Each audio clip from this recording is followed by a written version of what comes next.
Cricket বিশ্বকাপের খবর। New ইয়র্কের নাসাউ কাউন্টি স্টেডিয়ামের পিচ নিয়ে চলছে তুমুল আলোচনা সমালোচনা। ব্যাটারদের রীতিমতো নাভিশ্বাস ছুটে যাচ্ছে এই পিচে রান তুলতে। বিশ্বকাপে এখন পর্যন্ত 2 ম্যাচ হওয়া এই মাঠে প্রথম ব্যাট করা দল গুটিয়ে গেছে 100 রানের আগেই। তা নিয়ে চলছে সমালোচনা।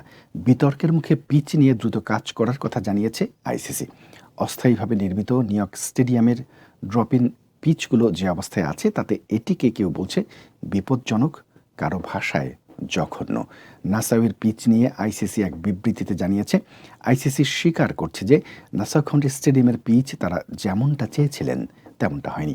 এই মাঠে আগামী রোববার হাই ভোল্টেজ ম্যাচে মুখোমুখি ক্রিকেটের 2 চির প্রতিদ্বন্দ্বী 2 দল ভারত ও পাকিস্তান। এছাড়াও আগামী সোমবার দক্ষিণ আফ্রিকার বিপক্ষে বাংলাদেশের ম্যাচসহ এখনও গ্রুপ পর্বের 6টি ম্যাচ বাকি এই মাঠে।